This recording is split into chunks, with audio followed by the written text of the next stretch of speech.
Video देखने वालों मित्रों को सादर मेरा प्रणाम है। आज का विषय है हल्दी घाटी, जब राणा प्रताप ने इतिहास रच दिया। हल्दी घाटी का युद्ध भारतीय इतिहास के सबसे रोमांचक और प्रेरणादायक अध्यायों में से एक है। ये युद्ध न केवल ताकत और रणनीति की कहानी है, बल्कि ये स्वाभिमान, साहस और मातृभूमि के प्रति अटूट निष्ठा की मिसाल भी है।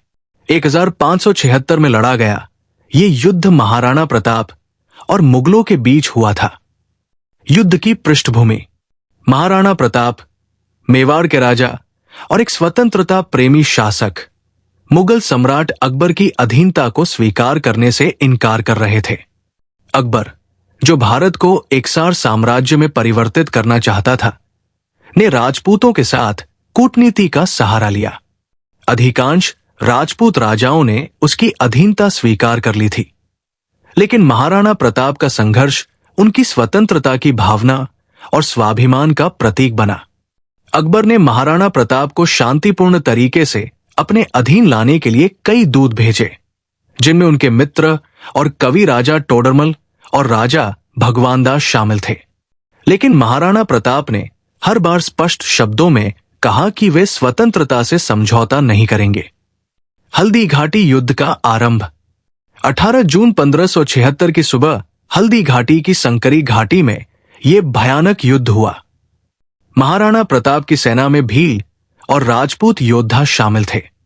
उनकी कुल सेना 20,000 थी, जबकि मुगलों की सेना 80,000 के विशाल आकार की थी, जिसका नेतृत्व अकबर के सेनापति राजा मान सिंह कर रहे थे।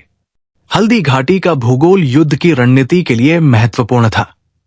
यह घाटी अरावली पर्वत श्रृंखला में एक संकरी जगह है, जिससे बड़ी सेना को प्रभावी तरीके से तैनात करना कठिन था।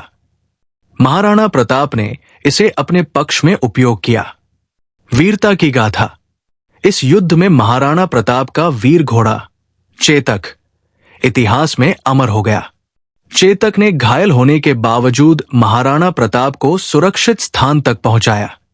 युद्ध के दौरान महाराणा प्रताप ने अपनी पूरी ताकत झोंक दी और व्यक्तिगत रूप से दुश्मन से लड़े। कहा जाता है कि उन्होंने अपने भाले से राजा मान सिंह के हाथी पर वार किया, जिससे मुगल सेना में खलबली मच गई।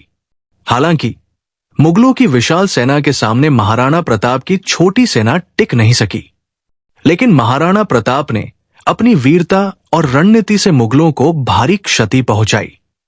युद्ध का परिणाम: हल्दी घाटी का युद्ध अनिर्णायक रहा। मुगल सेना ने युद्ध भूमि पर विजय का दावा किया, लेकिन वे महाराणा प्रताप को बंदी बनाने या मेवाड़ पर पूर्ण अधिकार करने में विफल रहे।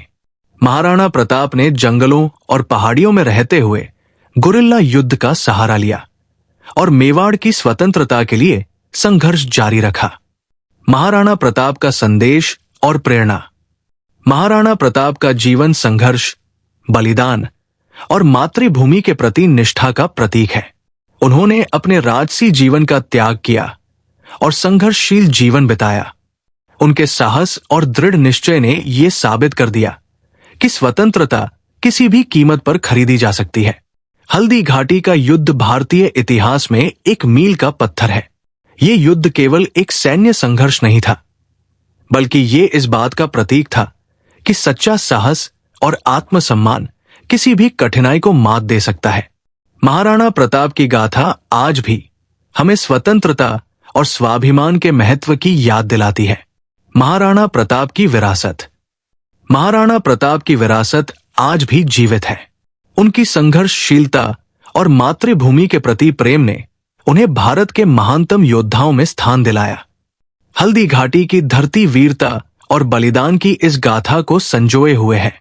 उनका जीवन हमें सिखाता है कि परिस्थितियां कितनी भी कठिन क्यों न हो, अगर संकल्प मजबूत हो तो किसी भी लक्ष्य को प्राप्त किया जा सकता है। हल्दी घाटी का ये युद्ध इतिहास के पन्नों में स्वर्ण अक्षरों में लिखा गया है। अब आपके मन में प्रश्न ये उठ रहा होगा कि गोरिल्ला युद्ध क्या होता है। इसको हम विस्तृत से बता रहे हैं, ध्यान से सुनिएगा। गोरिल्ला युद्ध एक असामान्य और अनौपचारिक युद्ध रणनीति है, जिसमें छोटे छोटे समूहों की मदद से दुश्मन को चौंकाकर छापामार हमले किए जाते हैं।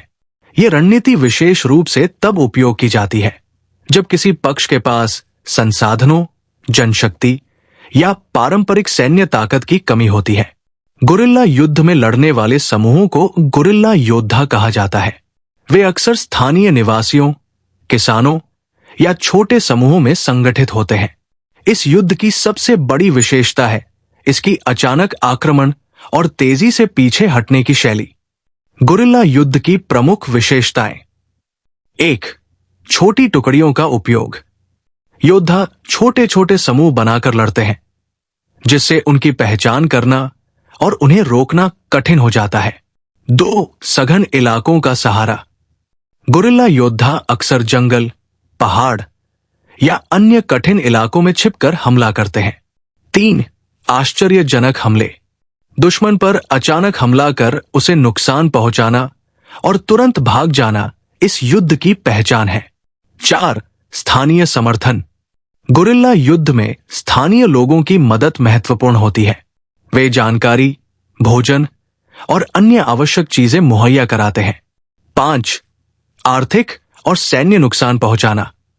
दुश्मन के आर्थिक संसाधनों, आपूर्ति लाइनों और सैन्य ठिकानों को निशाना बनाना इसका मुख्य उद्देश्य होता है।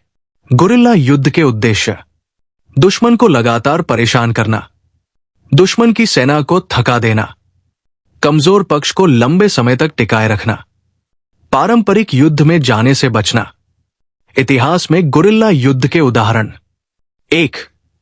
महाराणा प्रताप का संघर्ष। हल्दी घाटी के बाद महाराणा प्रताप ने मुगलों के खिलाफ गुरिल्ला युद्ध का सहारा लिया। उन्होंने अरावली के जंगलों और पहाड़ियों का उपयोग करते हुए मुगलों को कड़ी चुनौती दी। 2. शिवाजी महाराज। मराठा साम्राज्य के संस्थापक छत्रपति शिवाजी ने गुरिल्ला युद्ध की रणनीति का कुशल उपयोग किया। वे किलों और जंगलों में छिपकर मुगलों पर अचानक हमला करते थे। 3. भारत का स्वतंत्रता संग्राम। 1857 के विद्रोह और आजादी के कई आंदोलनों में गुरिल्ला रणनीति का इस्तेमाल हुआ। 4. आधुनिक उदाहरण। वियतनाम युद्ध में वियतकांग ने अमेरिका के खिलाफ गुरिल्ला रणनीति अपनाई। गुरिल्ला युद्ध क्यों प्रभावी है? दुश्मन की बड़ी सेना और उन्नत हथियारों का सामना छोटे संसाधनों से किया जा सकता है। ये लंबे समय तक दुश्मन को परेशान कर सकता है। दुश्मन के कमजोर हिस्सों को लक्ष्य बनाकर उसे कमजोर किया जा सकता है। गुरिल्ला युद्ध उन परिस्थितियों में अत्यधिक प्रभावी है जहां पारंपरिक युद्ध में जीत संभव नहीं होती। ये न केवल सैन्य कौशल का प्रमाण है, बल्कि संघर्ष और स्वतंत्रता के लिए अडिग संकल्प का प्रतीक भी है।